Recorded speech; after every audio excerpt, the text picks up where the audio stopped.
was designed to fill the gap left by the absence of face-to-face meetings, courses, and other activities during the 2020 coronavirus pandemic. But Pioneer has become so much more than this in the intervening year. Pioneer is a virtual, but also very real community of like-minded orthopedists striving to help not only themselves, but one another. With the latest video conferencing and educational technology, as well as a groundbreaking online platform, SICOT's Pioneer events, activities, and resources are reaching every corner of the globe, with over 55,000 views of our webinars so far. We're forging new partnerships, signing agreements with 12 other international academic societies, and building an enduring network we hope will last for many years to come. So, what can you expect from us? Free webinars led by key opinion leaders from around the world and across all fields of orthopedic surgery and traumatology, as well as chat shows with some of the most interesting and inspiring surgeons on the planet. Opportunities to take an interactive role in these webinars by participating in polls and live discussions. Free on-demand Pioneer playback service. Watch our webinars again and again in your own time. And coming soon, our new bespoke learning management system will host podcasts, an online version of the famous SICOT diploma exam, virtual training modules, surgical technique courses, a discussion forum, and much, much more. We hope you'll join us on this pioneering journey as we push the boundaries of what is possible in online orthopedic education together.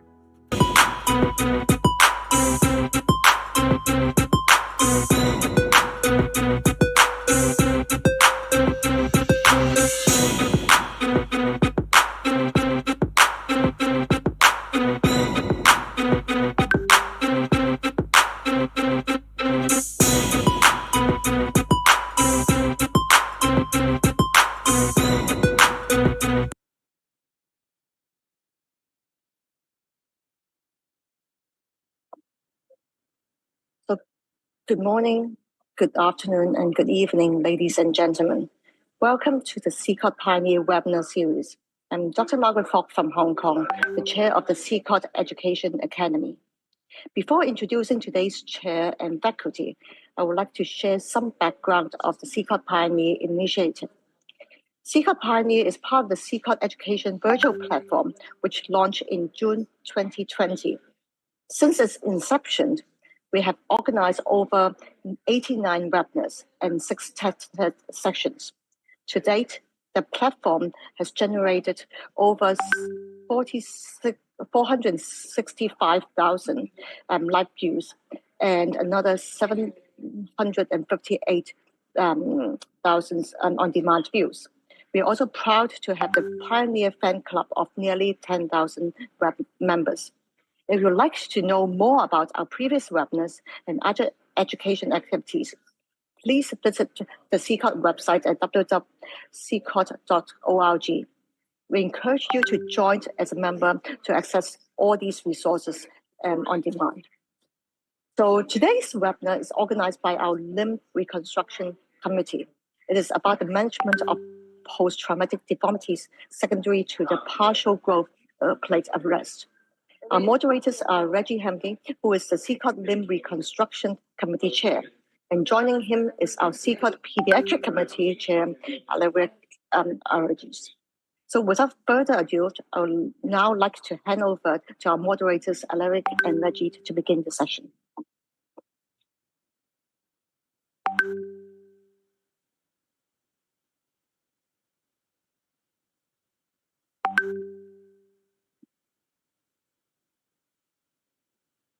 Alaric and Reggie. Okay, thanks, Margaret. You hear me well? Yes. Okay, thank you, Margaret. Thanks, everyone, for coming. As I was just mentioning, I was going to put a slide saying that it's the best team any webinar has ever had. So really, thank you very much.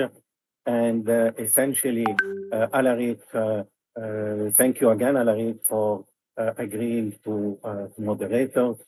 And all the speakers, I mean, all of them are very well known. They are all giants. Ashok, thank you again for taking the time to do this. Peter is with me. Sanjeev, Mark, and Gamal, they don't need any introduction. So without further thing, I will leave Alaric say a few words, and then we'll proceed with the speakers. Hello, thanks Reggie for the kind introduction and for the leadership in running this excellent webinar. We've got a great program today.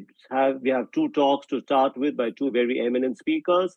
And then we've got four excellent cases, which we're going to have some great discussions on. So I'm looking forward to this. And without further ado, I'd ask Reggie to introduce our first speaker and who can come and begin the first talk. Thank you.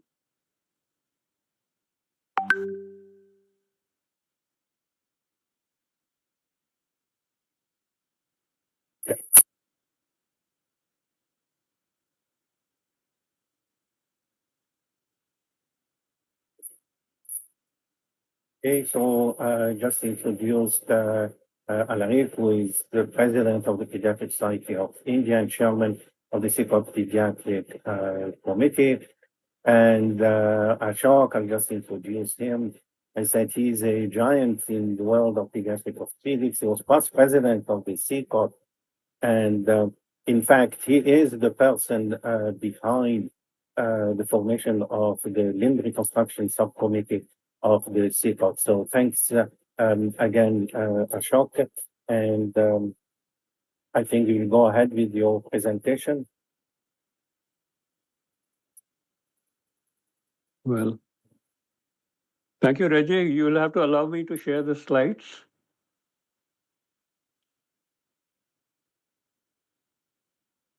Okay.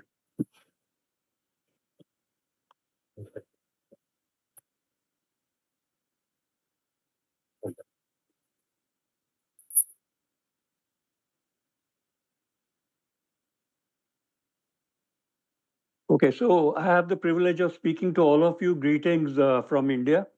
And my talk is going to focus on the introduction, risk factors for a partial growth arrest, how to evaluate a partial growth arrest, and what is new about preventing partial growth arrests. Well, this is the year 1999. This 6-year-old had a road traffic accident with a compound injury. This is a Salter-Harris type 2 injury of the upper tibia. She was treated in an emergency setup and had fixation, close reduction, debridement, fixation. Presented a year later with a deformity of her lower limb, the limb which was injured, and one can see a valgus deformity developing. Over the years, this valgus deformity is progressing, and on the right is the picture about 6 years after. And this is at the age of 14 years. She had the injury at the age of 6, so 8 years later.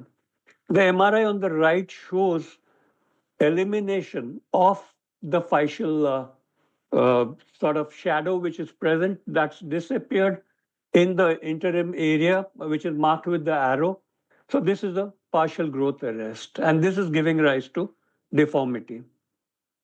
This is an alignment, marked valgus which is present. The scanogram shows a marked valgus. Now the questions before us is why a partial growth arrest? What are the causes?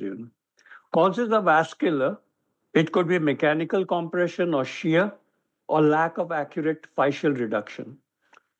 Now here's fascial vascularity, and the epiphyseal blood supply supplies the growth plate.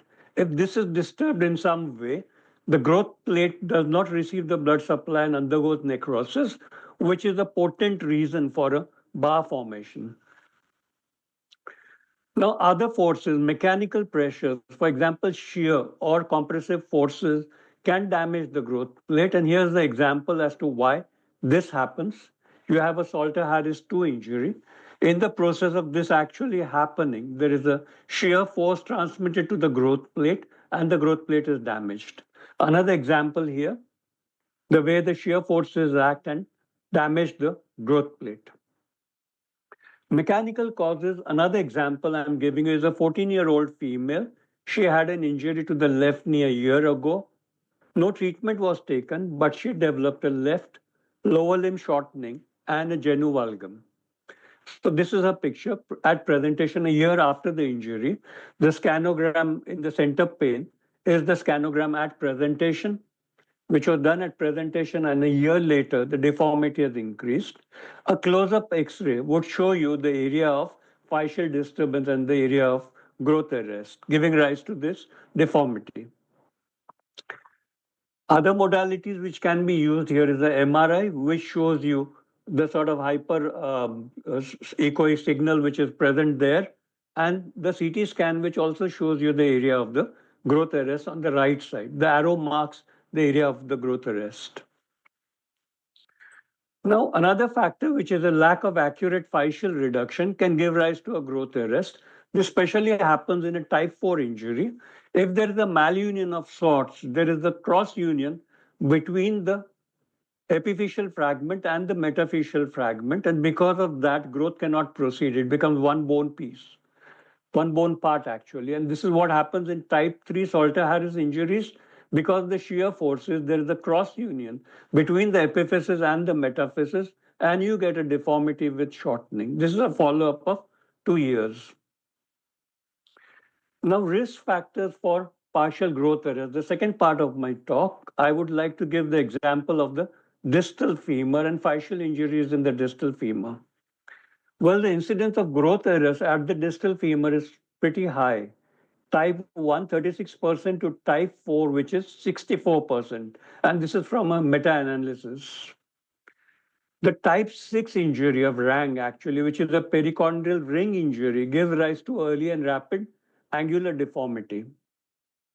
The risk factors for development of a partial growth arrest, age. There's a controversy. Most papers believe that an earlier age predisposes to a partial growth arrest, an injury in an earlier age, whereas there are some papers which say that a later age predisposes to partial growth arrest because a lot more energy is required to create that trauma. So this is unresolved. The fracture type, Salter-Harris 4, Salter-Harris 3 are more prone. Then the location of the physis, the femur is more prone, the lower end of the femur, distal femur. The mechanism of injury and high energy trauma, higher initial displacement, I think is a very responsible factor, risk factor for developing a growth arrest. More the displacement, more the chances of a growth arrest. And then you have multiple manipulation attempts. A post-reduction gap or where accuracy of reduction is not good, there can be a malunion. And delays in reduction will explain why. Now, this is the fracture type 4, Salter-Harris type 4 injury. It depends on where that injury passes from. Does it pass through bone? Does it pass through cartilage? Or is it a type of displacement of the physis which can be amenable to a stable reduction? Cartilage injuries are actually less traumatic as compared to fracture passing through the bone, where the chances of a growth arrest are higher. Now, delay, how does that affect? It makes reduction difficult and traumatic. It makes accurate repositioning a problem. And in this situation, growth arrest or articular incongruity is likely, especially with Salter-Harris 3 and 4 injuries. Delay may affect the vascularity, and it may create a malunion or non-union of the broken fragment. Now, this is a nice flow chart which tells you everything about the causal pathway for a partial growth arrest. We start on the top right hand. You have the factor of age, then you have the injury and the energy, the fracture stability, fracture morphology, delays in treatment, difficulties of close reduction, multiple attempts at close reduction, displacement of the fragment, residual displacement which is present, and the status of the surgeon, all giving rise to a premature physeal closure. The third part on evaluation, well, clinical factors, development of a deformity, for example, will tell you that there is a partial growth arrest. Then plain X-rays, AP lateral and oblique views, especially for the lateral condyle of the humerus. Then MRI, CT scan, diffusion tensor imaging, which is a form of MRI. I'll come to that a little later. Scanogram and skeletal age. All these are useful modalities. The types of partial growth arrests are peripheral, which is type 1, central, which is type 2, and combined, which is type 3. This is a 7-year-old who had an injury to the ankle and developed a growth arrest and a deformity of the ankle with shortening. The the CT and the MRI pictures actually show the growth arrest very, very clearly. This is defined by the arrow, the red arrow which is there, which shows you a peripheral growth arrest, giving rise to a Varus deformity. This child had a fall from a height and a year later presented with shortening. Well, this is mechanical. This is Salter-Harris type 5 injury. The growth arrest is very easily seen on the plain X-ray, but can be better defined on a CT scan or a MRI. So you do a facial mapping with the MRI, and that shows you the area of bone continuity across the physis very, very clearly. Well, this can be sort of measured as to the percentage of area which is involved, which can give you an idea of what should be the management for this growth arrest. Well, CT scans are also helpful after bar resection. This child had a bar resection in 2004, and we wanted to know what was happening to him 2 years later, that X-ray, that particular X-ray, but the scan was done 3 years later, which shows the channel which differentiates the metaphysis from the epiphysis and the intact growth plate which is present. Now, diffusion tensional imaging is a form of MRI because of water absorption across the cells of the cartilage. If you don't have this water absorption, you don't get the signals from the MRI, and that tells you that the growth plate is diseased or has arrested. You know, it's a simple way of finding out what is happening, you know. Last part of my talk is on prevention, and one can do a prophylactic Langenskild procedure with high-risk fractures like the Salter-Harris 4 and Salter-Harris 6, where the physis is crushed or exposed. An acute fat transfer can be done. Foster's reported 2 cases of Salter-Harris 4 and 1 case of Salter-Harris 6. Abo has reported another case of an 11-year-old boy where an anticipatory Langenskild procedure was performed using bone cement. So fat can be grafted. So you can have in crush injuries, fat grafting to prevent the physeal arrest. This is a Salter-Harris type 6 injury. Fibrin in experimental situations works very well to prevent a bony bar formation. And fibrin can be mixed with autologous articular cartilage. The mixture prevents bone bridge formation in all specimens, all animals in which this was carried out. Other modalities which can be used are autologous chondrocytes, mesenchymal stem cells from periosteum and bone marrow, then chondrogenic factors such as insulin growth factor 1, transformation growth factor beta 1 and beta 2. These are commonly used to promote chondro differentiation. Bevacizumab is a humanized anti-VEGF, which stands for the vascular endothelial growth factor antibody. This shows reduction in osteogenic gene expression, fewer blood cells, and decreased bony bar formation.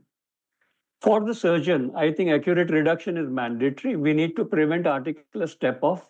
We need to avoid repeat manipulations and accurate open reduction and fixation of intra-articular injuries. I would just like to say in take home, you know, that all the concepts which I have outlined will be seen in the talks which follow to the end of this webinar so that these can get reinforced for your understanding and knowledge. So I'm going to stop sharing here and we move on with the next talk now. Thanks a lot, Ashok. It was a wonderful talk, and I think we'll. Okay.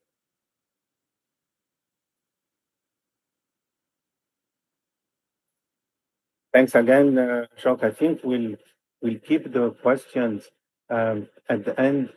That's my presentation. I will follow. Essentially, it's one slide only.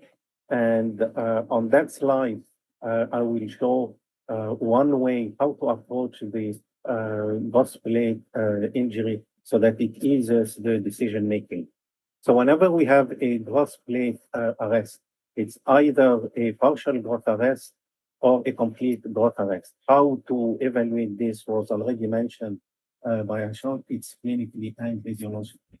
If it's a complete growth arrest, we are not going to talk today, but that will present as a limb length discrepancy. And the treatment, it depends on age of injury and the LLD at skeletal maturity, and we have all these techniques. We'll concentrate on the partial gross arrest. So partial gross arrest, either there is a bony bridge or there is a mild deformity, there is a gross arrest, but there is no bony bridge. There is what we call a sick physis, and that was also mentioned by Ashok.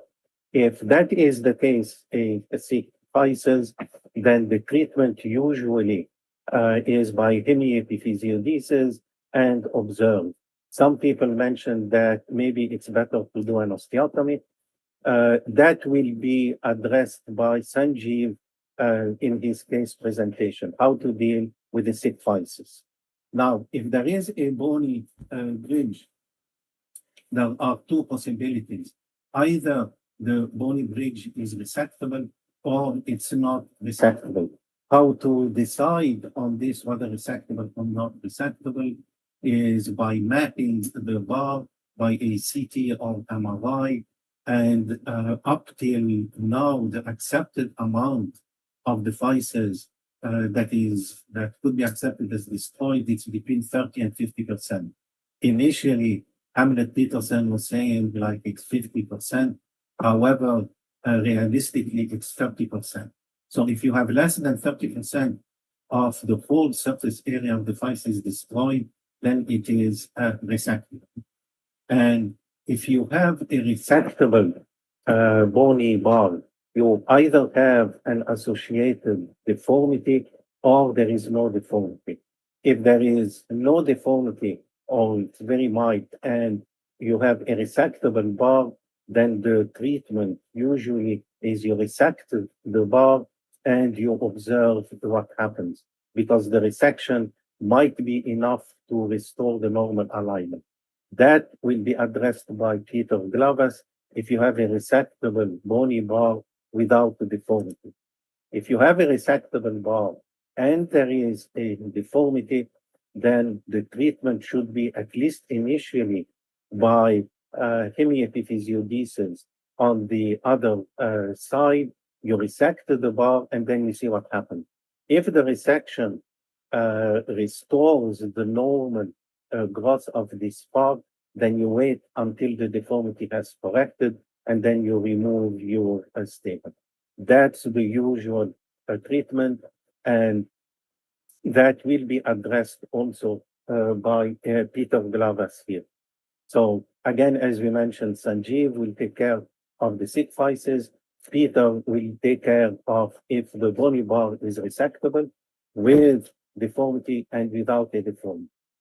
Now we come to in fact, the most common type of bar that we see if it's not resectable. How do you judge if it's not resectable or not? If it affects more than 30 to 50% of the whole surface area of the physis, then reasonably it should not be resectable, because most likely it will not work. So what do you do if a bar is not resectable? There are three things that you have to bear in mind. And all the cases here are in skeletally immature patients.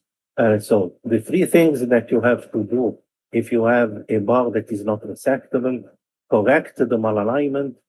You have to maintain the correction, usually by hemiepiphysiodesis. And number three, you have to correct or deal with the LLD. So these are the three basic problems that you have, and you have to deal with these three problems whenever you have a bar that is non-resectable and it will be with a deformity. So the first thing, how will you correct the malalignment? The first and the easiest thing is by an osteotomy. It can be a closing wedge, it can be an opening wedge osteotomy. You can fix it with a plate, you can fix it with anything you want, but that's an acute correction of the deformity.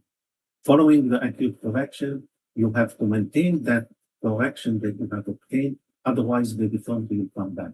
How do you do it? You continue the hemiepiphysiodesis on the lateral or the medial side.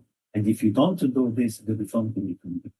Then the number 3, almost all of them have an associated LLD, so you have to deal with this, and that's the management of an LLD. Either do nothing, or we should live for contralateral epiphysiodesis or lens. So that's the first option that you have by correcting the malalignment with an acute correction. The second option is correction of the deformity gradually with an external fixator, or you can correct the deformity with a nail. There are many methods how to correct a deformity associated with the LLD by gradual correction. So that's the second method. The advantage of the gradual correction of the deformity is that you can also do some lengthening according to what the LLD will be at skeletal maturity. So that's, you deal with the first problem, the malalignment. The second problem, you have to maintain what you have obtained. And here we continue the hemiepiphysiodesis on the other side of the injury, and you deal with the LLD. The third option that you have, as I mentioned here, is that you use the gradual correction to correct the deformity, and you address the LLD at the same time. The LLD, if you correct it at the end of skeletal maturity, that's okay. If it's before, then you will do according to your prediction, and the prediction is not very, very accurate as this, but it is a possibility that you do the malalignment with a gradual correction and the LLD. Still, you have to maintain your correction by becoming epiphysiodesis. And the next thing, if it's near skeletal maturity, you can use the intramedullary nail now, like a precise nail, to correct the deformity, and you do the gradual lengthening. That's your choice. But the 3 principles for correction of a non-resectable bar with a deformity remain the same, and these are the 3.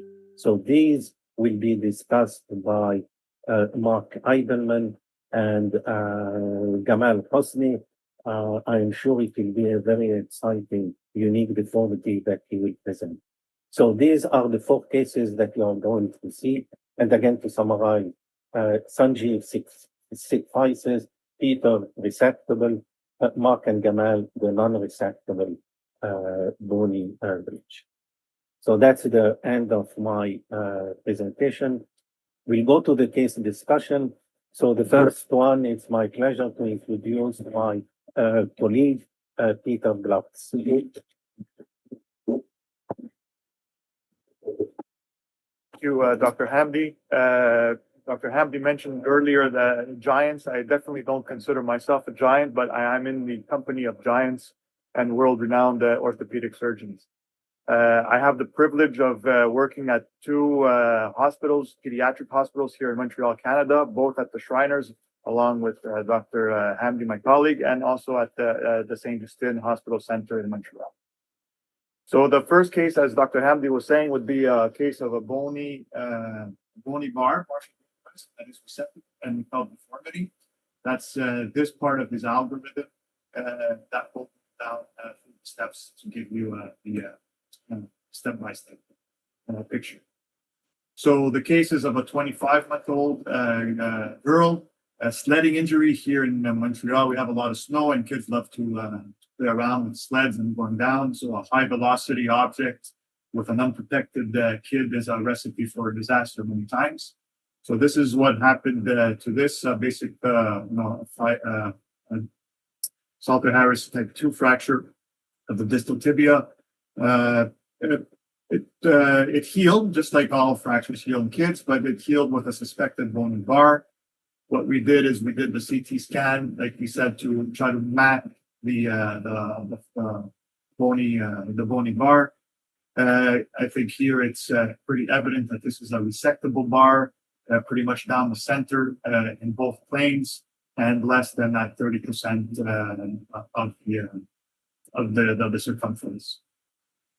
So we planned the resection. The way we do it is that with the aid of endoscopy, I like to put a pin, just a K-wire, where I think the growth arrest is after having reviewed the images preoperatively.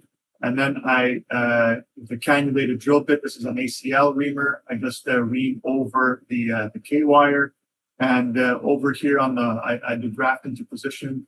And then I like to leave a marker. This is just basically a suture anchor that I left in the bone to document if there is any return of the growth. And then just like the algorithm says, you observe. So these were the initial images. You can see the shadow of the actual drill bit, the cannulated ACL reamer, and that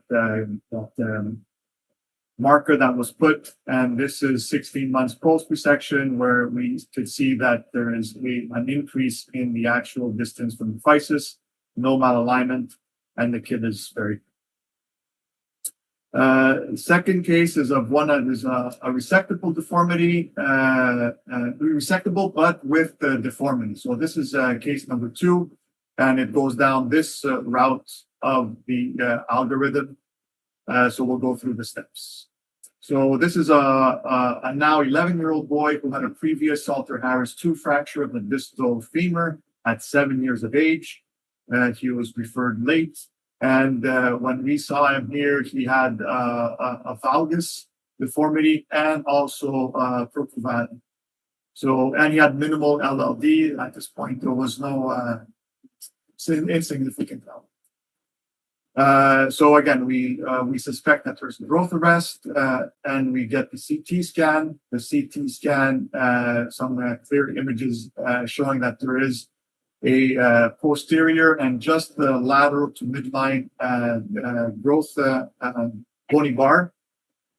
So we said that this is probably a resectable bar. We should try it. The kid is fairly young. He's a boy, 11 years old, so he has a lot of growth left and he has deformity. So we said we'll try the resection. We brought him into the OR. And again, this is where you want to use all the tools in your toolbox. If you have access to an O-arm or some kind of 3D imaging intraoperatively, you could certainly use these just to confirm that your K-wire is placed correctly. And once you're happy with the placement of your K-wire, and after having done the O-arm spin, you proceed to the resection. Certainly, again, the same type of process, K-wire, reaming with an ACL reamer over the K-wire. This is just a picture of tacking some fatty graft into position. And then again, we leave, I like to leave the marker for reference. And then we observe, just like this, the algorithm calls. So somewhat better procruvatum. The valgus is pretty much the same. Again, minimal LLD. So at this point, we decide that we could get the coronal alignment better. So we do a hemiphysiodesis on the opposite, on the medial side, opposite to the deformity. And we get a better alignment in the coronal plane. The procruvatum is still the same. And now he's 14 years of age, and the physis is closing. So this is where we have some residual deformity, and that needs to be addressed. So he's not operated yet. He's on my list, but some of the options that we have here, just like Dr. Hamdy was explaining, you could do an acute correction for the sagittal plane osteotomy. You could also do a contralateral physiodesis just to close down the physis and crystallize the leg length discrepancy, which is still minimal. So either a closing or an opening wedge. You could, there's many options here how to address it. You can do a retrograde lengthening nail, addressing the deformity with putting puller screws, and also addressing the length. You could do it in one time doing an external fixator, and you know, I'm sure that there's other ways as well of doing this. So the key points from my lecture is always take time to plan out the location of the Physeal bar. The time that you spend preoperatively will be worth their weight in gold during the operation when you have a perfectly mapped out Physeal bar. You don't want to shy away from using O-arm if you are for the more complicated growth arrests and if it's available in your milieu. I like to leave a marker to document the return of growth. And you could always address residual deformity with growth modulation and orthopaedic. Thank you. And I'll pass it on to Sanjeev.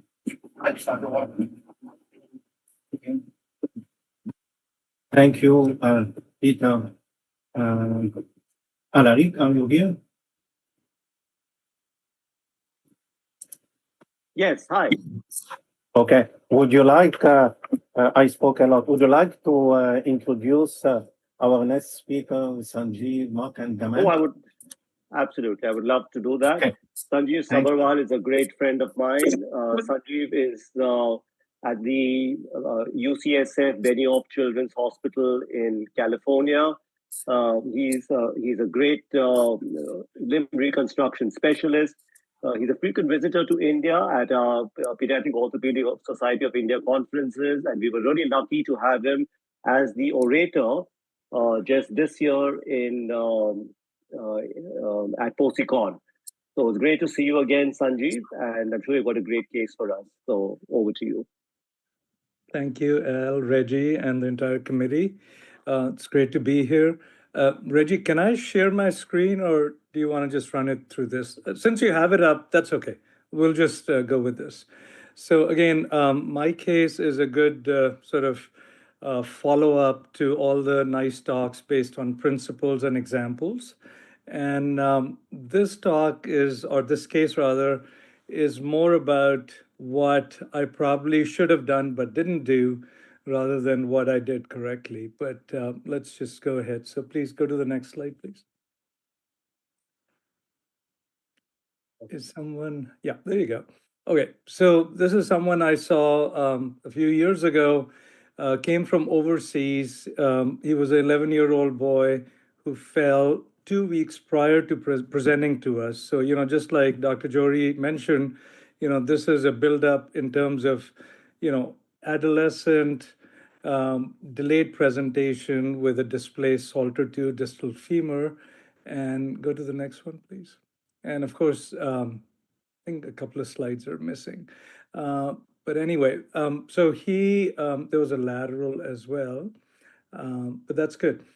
So he underwent an open reduction and percutaneous spinning using smooth K-wires, which again is pretty standard. If you can't put a screw across that Thurston Holland fragment, the metaphyseal fragment, and then sometimes it's good to get fixation with smooth K-wires so that threads don't cross the physis.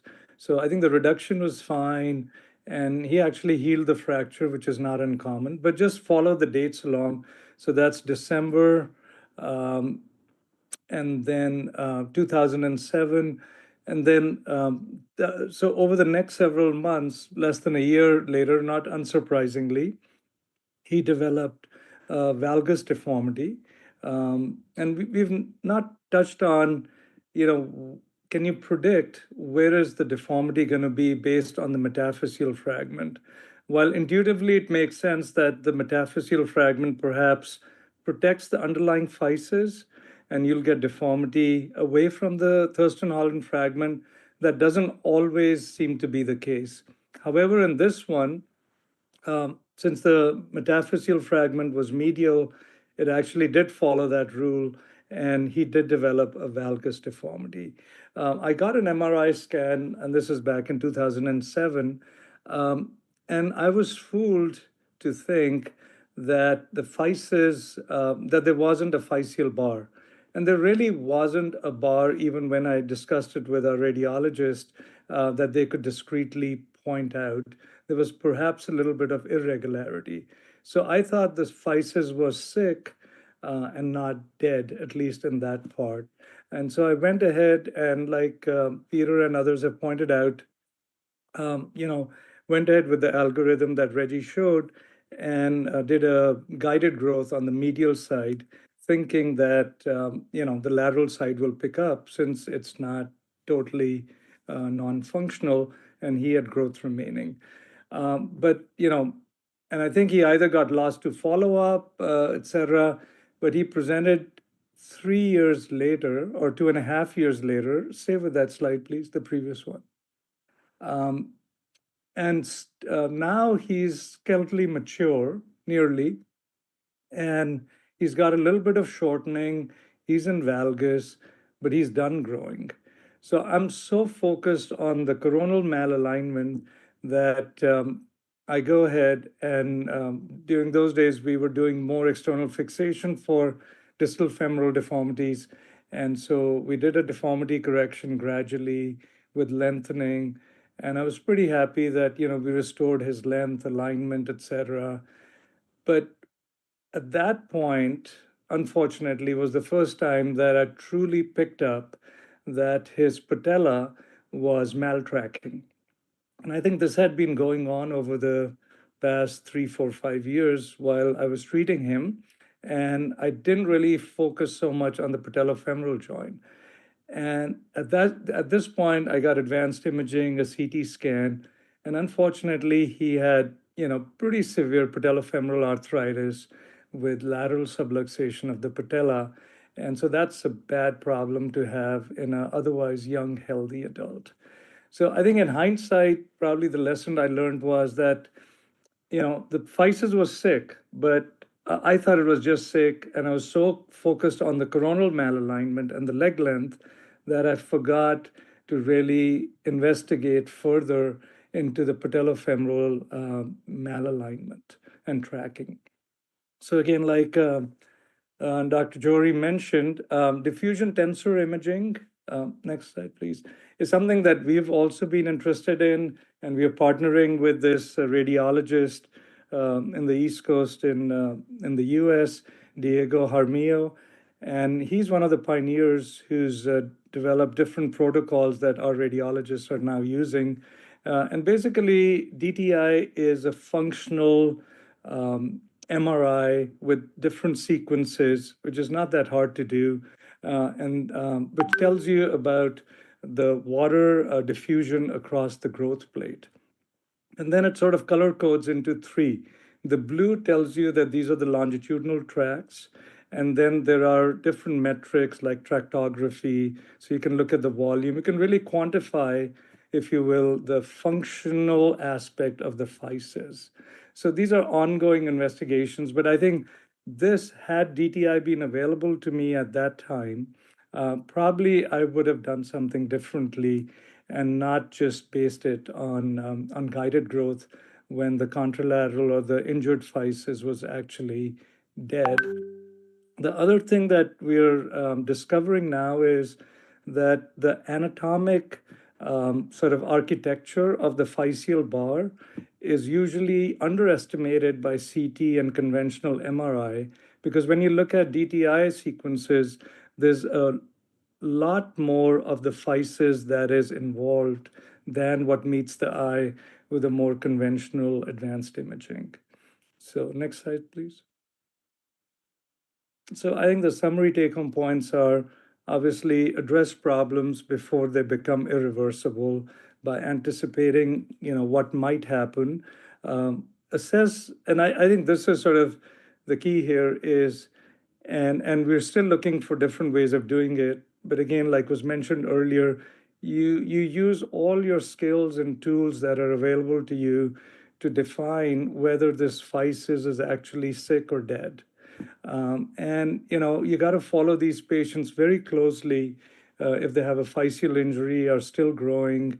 And like this patient was lost for 3 years and perhaps lost some time that we could have done something earlier. And maybe the physis was not totally dead then, or that part of it, and we could have done a guided growth earlier and had a different outcome.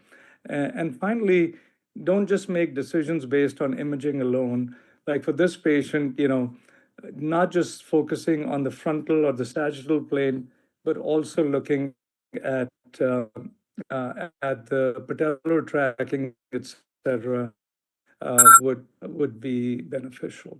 So, thank you so much.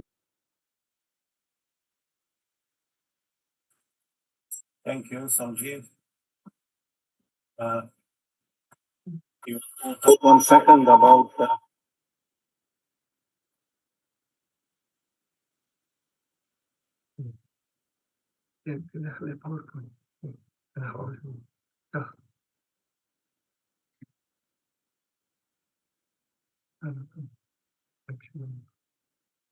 Alaric, you are going to. Okay, I will introduce Mark. Mark is I was going to say an old friend. We are both old, but a good friend of mine, and also internationally renowned.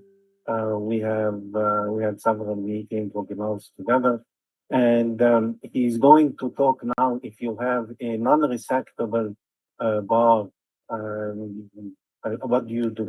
So, Mark, can you present from your laptop? Yes. Okay. I will do it. Thank you, Sharon. Thank you, Reggie. My case is pretty simple, and what I'm doing last 10 years at least. It's a story about 10-year-old boy with partial growth arrest after Salter Harris fracture. I'm pediatric orthopedic surgeon from Ramal Health Care Campus. I hope one day most of you will be here. So here's the picture. 10-year-old boy, you see the Salter Harris tree. I'm not proud about the fixation, but that's what we had. And about a year after, you can see clearly there is a Varus deformity of the distal tibia, slight overgrowth of the distal fibula, and he's 10-year-old boy. So remember that the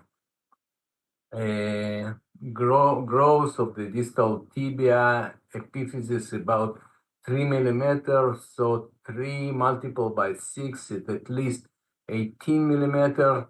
If he will grow until age 16 and maybe more. So in such situation, I have to explain to parents that there is an option of epiphysiodesis of contralateral side. So what's my surgical option? Bar incision, I'm not sure that it's the case for bar excision. Completed physiodesis alone, it will not restore the alignment of the ankle joint. For many years, I did gradual correction with ilisoral fixation and some preemptive lengthening. It's a good option, but in my opinion, much more aggressive than acute correction using auto or allograft. That's what we choose, and that's what I'm currently doing. So here's the step-by-step, the technique of the operation. We first address the fibula. We are doing a physiodesis of the tibia and fibula. This is the healthy side, contralateral side. And we are using 1.8 ilisoral wire and then cannulated 4.8 drill. Next, we are using hemaclear tourniquet, sterile tourniquet, 6-8 centimeter, 6 centimeter incision medially. You have to preserve saphenous nerve and vein. It's very important. Once I saw saphenous nerve neuroma, it's not very. It's pretty dramatic for the patients. So step 3 is a fibular osteotomy. Why we are doing fibular osteotomy? It's very important, in my opinion, to prevent crash of the talus, or cartilage of the talus between malleolus, lateral and medial. You have to do fibular osteotomy. It's decompress the cartilage of the talus. Level of the fibular osteotomy is apex of supramalleolar osteotomy. Next step is a marking of the tibial osteotomy. It's oblique wire. Approximately 4 screws should be above and below the osteotomy. So you have to make sure that there is enough space for it. I'm using oscillating saw and osteotome, and to increase stability, we leave few millimeter of lateral cortex intact. So I'm using for the distraction Hintermann distractor. It's a very useful tool, and there are two options. Either you use allograft or autograft. For many years, I'm using now exclusively allograft, tricortical. And after insertion, my lateral distal tibial angle should be 90 degrees. So here it is. This is my allograft Hintermann, and you can see this is the hole from the epiphysiodesis. This is my graft, and this is the holes of Hintermann. Usually in operating room, I'm doing post-operatively before final fixation. I'm doing X-rays intraoperatively. I measure my LDTA, and if it's fine, I'm insert my screws. So plate contouring, there are several options. We are currently using this plate from Acumet, 4 screws above, 4 screws below. Very important that after the osteotomy of the fibula, you have to fix the fibula either by Ilizarov 1.8 wire, my preferred option, or by standard 1.6, 1.8 Kirchner wire. Bent in advanced fibular wind under the skin. Here how it's looking before insertion of all screws. And post-operative protocol is kept non-weight bearing for 6 weeks after we allow full weight bearing, remaining for sport activity and what he wants after 3 months. And usually my protocol is hardware removal after 8-10 months. Sometimes fibular wire irritated the skin, and we remove only fibular wire earlier. So here is the final X-rays. As I said, my LDTA should be exactly 90 degrees. That's what we had. We published all steps in this foot and ankle journal. So my learning points, observation is wrong option for partial growth arrest. Be precise, respect anatomy, and try to prevent leg length discrepancy. Thank you very much. Thank you, Mark, for the presentation. Alaric, you want to present the last one, Gamal? Hi, Reggie. Yes, Gamal. last but not the least is our friend Gamal Hosny. I think everyone knows Gamal quite well. He's very active in SICOT, in the Egyptian Orthopaedic Association. He's incoming president of the Middle East Pediatric Orthopedic Society, and he is a great limb reconstructive surgeon. So, Gamal, we're waiting to see your interesting case. Over to you. Thanks, Alaric. Thanks, Reggie, for giving me the chance. I'm going to share my slides. Okay.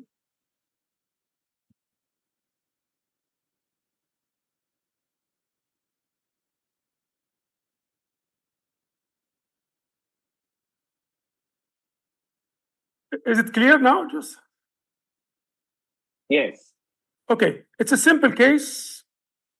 It's a neglected physeal injury. Came to me at age 14 with this picture.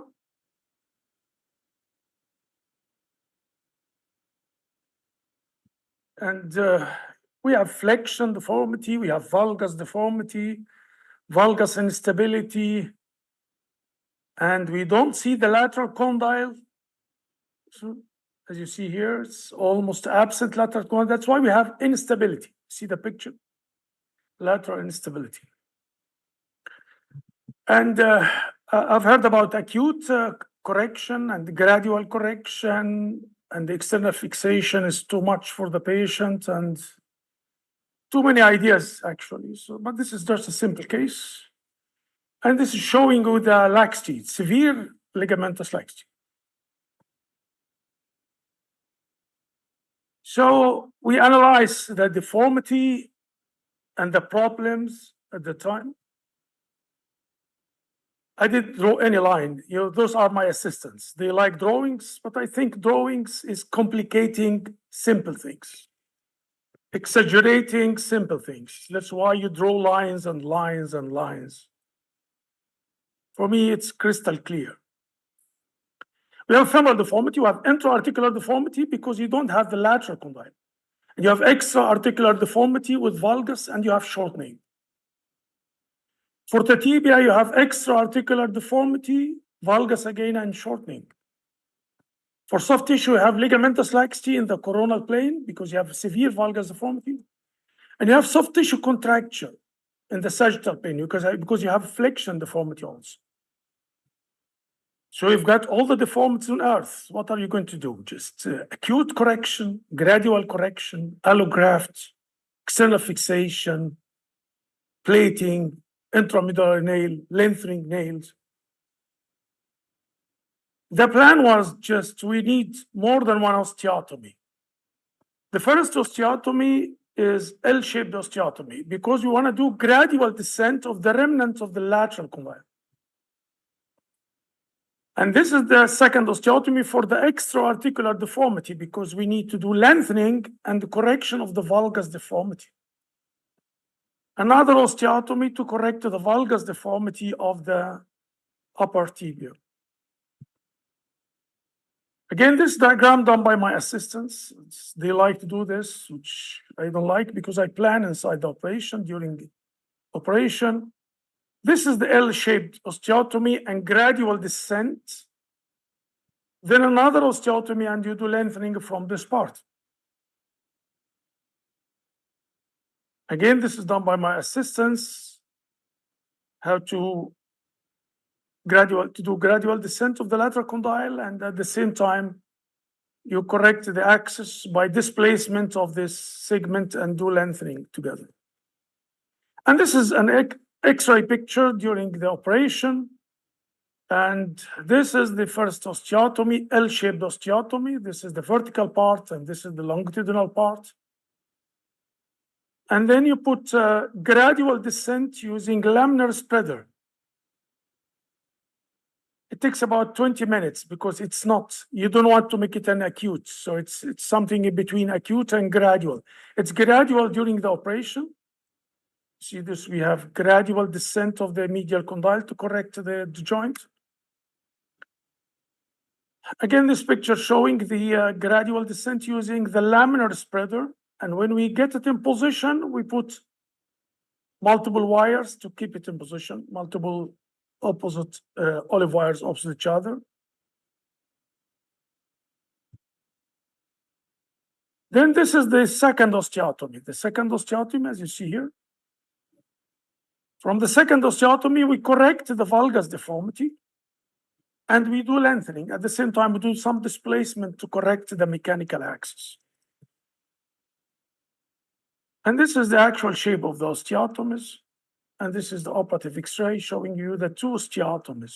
This is the site of the osteotomies. And this is the tibial osteotomy, extra-articular osteotomy, and lengthening and correction of the deformity at the same time. So this we have almost the joint line is not oblique, it's almost in the proper position. And this is the displacement and the correction of the deformity of the femoral deformity. Of course, we do multiple corrections in my outpatient clinic to correct the axis or something like this. You don't have to be accurate during the operation. Forget about it. Because we change whatever we do in the outpatient clinic without anesthesia or analgesia. So we change our minds many times because also we change our minds regarding the rotation. We did some derotation. after the end of lengthening and the angular correction, we see the patient walking, and we corrected the deformity gradually again without anesthesia or analgesia. Now we corrected the valgus deformity, and we started to correct the knee flexion, partly from this part, it was part in the lower femur and part of the soft tissue contracture. So we corrected again the flexion deformity of the knee. Again, this is after removal, you see.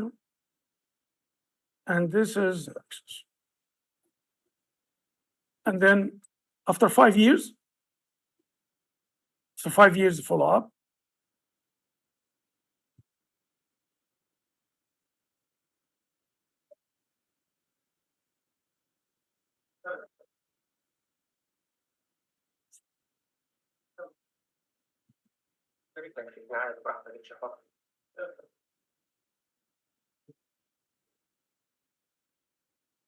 So our approach, there is no one-size-fits-all solution. It's not existent. Single-stage surgery, we believe in single-stage because of the too many reasons. Many people are coming from abroad. Also the expenses, one-day hospitalization.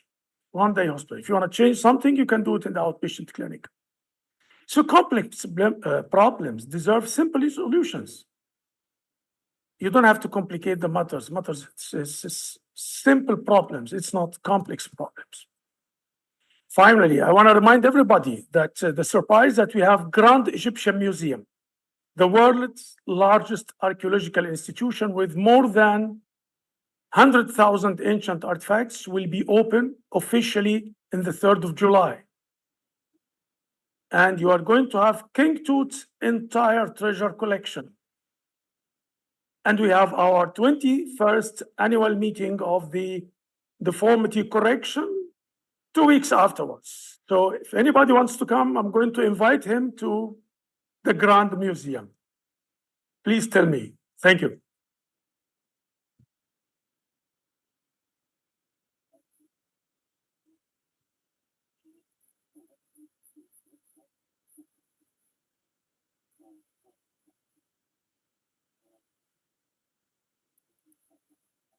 Thank you, Gamal. Reggie, we cannot hear you clearly. You're saying something, but I don't think we can hear you.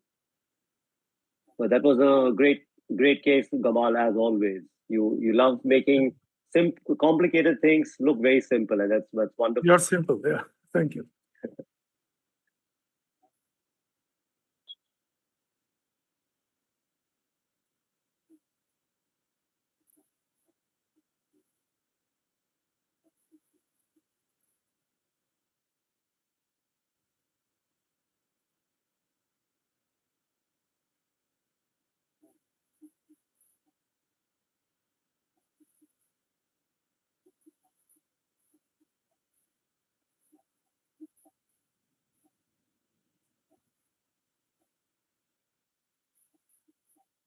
Reggie, we are not able to hear you at all. Don't hear me. Okay.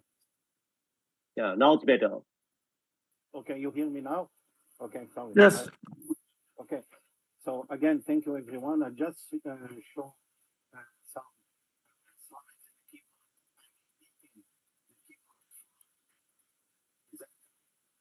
We've lost you again, Reggie. In my voice here. Okay, you hear me now? Or no? Yes. Yes. Okay. Okay. So again, the key points take time to define the location of the bar. The OR, whenever it is available, it's a great the asset. Do the marker, and that we mentioned it, the modulation. Very 4 sentences, but very wise sentences here. Address the problems before it's too late.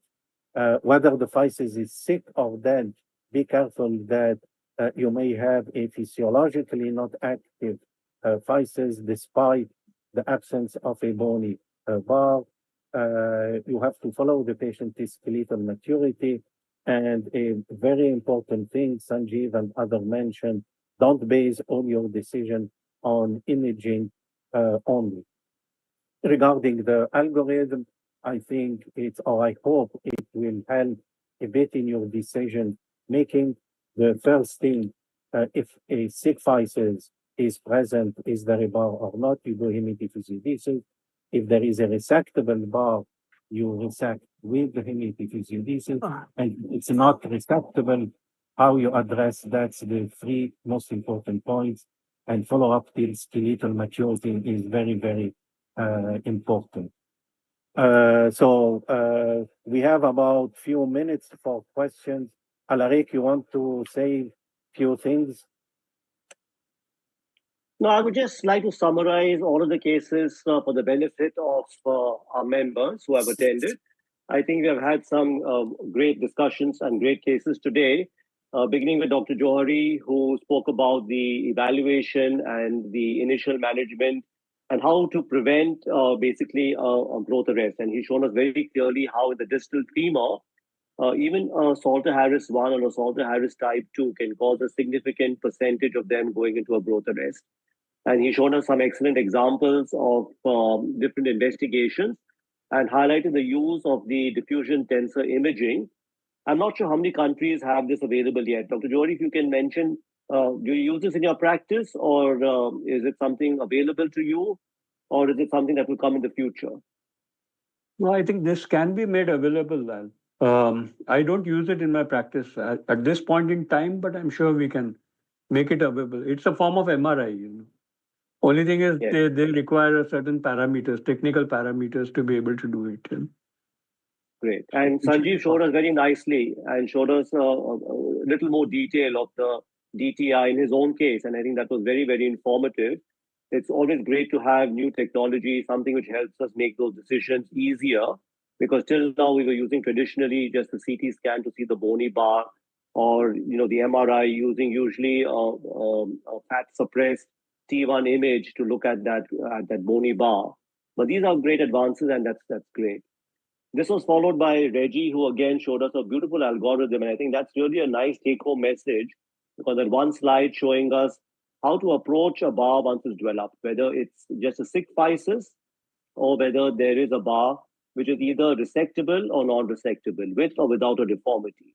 And this was followed by 4 amazing cases. Really, discussion there wasn't much required, because I think all of these speakers showed us beautifully the thought process and how they went about correcting each of them. Peter, for example, showed us 2 cases of the distal tibia and the distal femur, approached nicely, showing us the use of various instruments, of how to access the bar, how to resect it, and then how to follow them up as the child grows. And just a question for Peter in that case. I don't know whether he's still there. Yeah, I think he is. For the distal femur, you resected that bar initially, but because it was an older child, do you think there was a chance to do an osteotomy at the same sitting that would have been easier to then reach the bar also? We could have corrected the deformity at the same time and done the resection through the osteotomy as well. So any thoughts on that?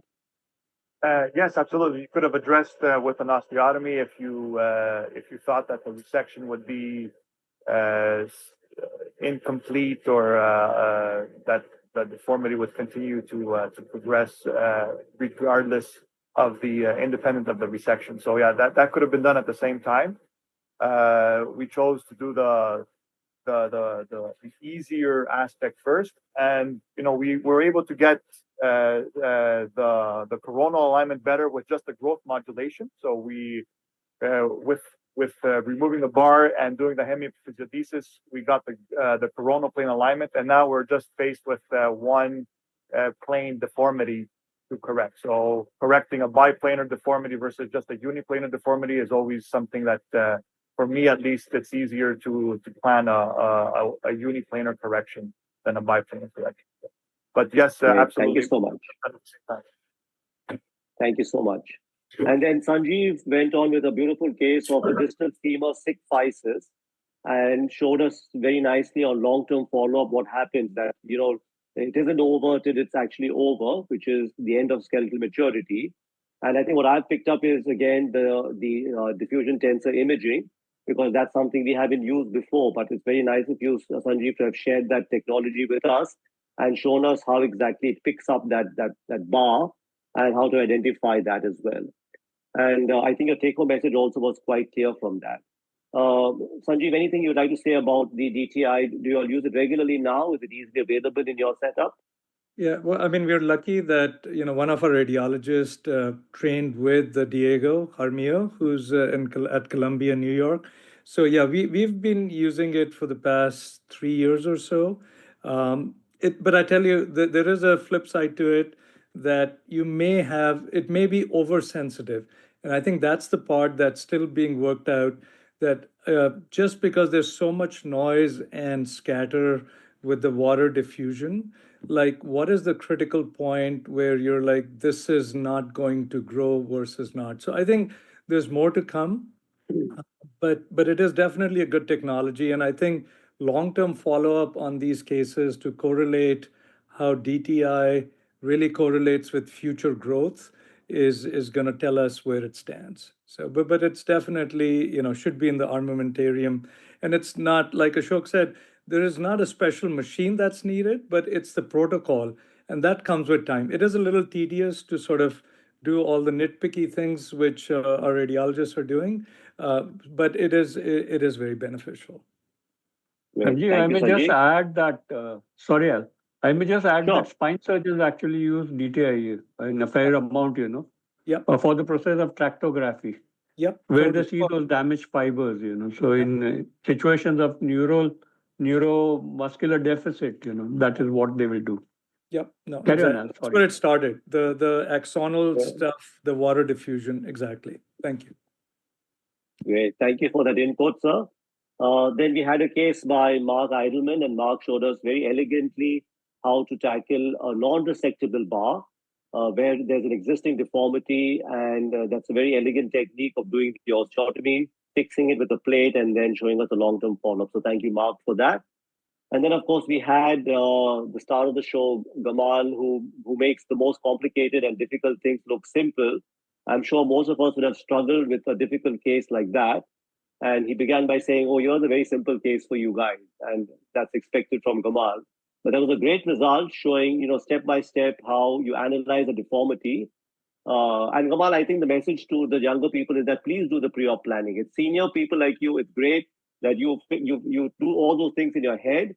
But I think for the younger people, it's always good to do some amount of pre-op planning, to draw those lines and angles and be sure, because as they grow senior like you, then they'll become adept in that, I guess. But you had a great case showing us how you did the L-shaped osteotomy, gradually bringing that condyle down, doing a double-level osteotomy, one of the femur and then of the tibia, to get the entire mechanical axis well sorted out. So that was a wonderful case. I'm sure we won't expect that this child will have a completely normal knee joint. It's too much to expect. I'm sure there'll be some restriction maybe of his range of motion, considering the fact that his knee joint is not completely normal. But considering where we started with, that was a wonderful result. So great cases, everyone. And back to you, Reggie, for the final words. Thank you. Thank you, Alaric.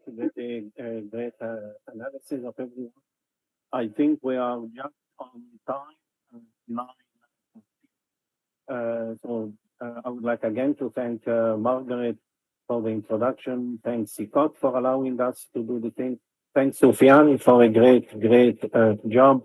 And thank you to all of you. It was a great webinar. I learned a lot. It was fantastic. Really, all the giants, in fact, were here. Thank you very much again.